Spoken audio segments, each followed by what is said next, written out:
قل إن ربي يقذف بالحق علام الغيوب قل جاء الحق وما يبدئ الباطل وما يعيد قل إن ضللت فإنما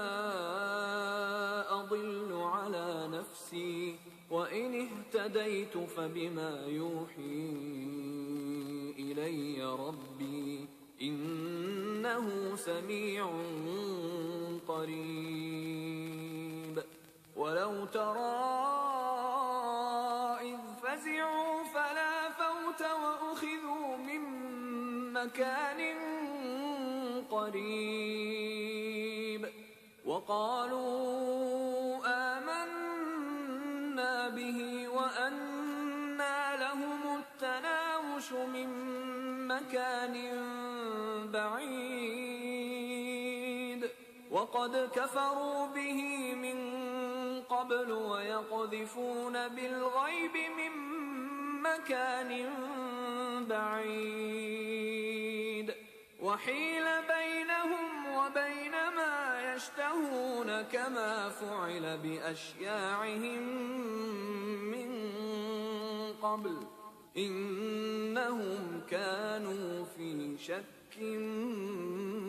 مريب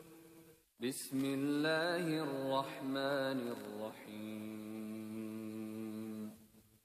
الحمد لله فاطر السماوات والأرض جاعل الملائكة رسلا أولي أجنحة مثنى وثلاث ورباع يزيد في الخلق ما يشاء إن الله على كل شيء قدير ما يفتح الله للناس من رحمة فلا ممسك لها وما يمسك فلا مرسل له من بعده وهو العزيز الحكيم يا أيها الناس اذكروا نعمة الله عليكم هل من خالق غير الله يرزقكم من السماء والأرض لا إله إلا هو فأنى تؤفكون وإن يكذبوك فقد كذبت رسل من قبلك وإلى الله ترجع الأمور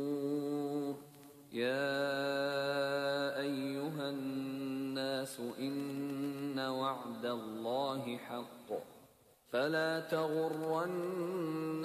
الحياة الدنيا ولا يغرنكم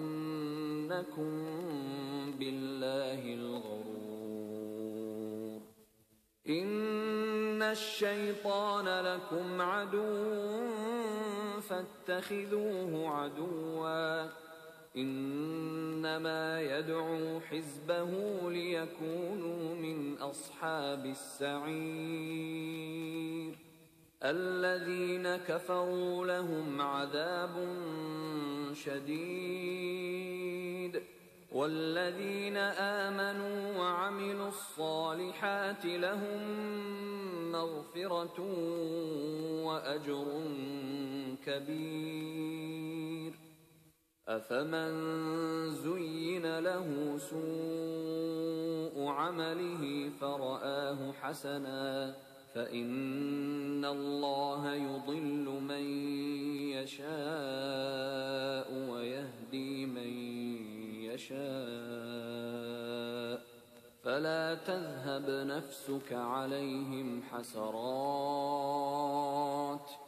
إن الله عليم بما يصنعون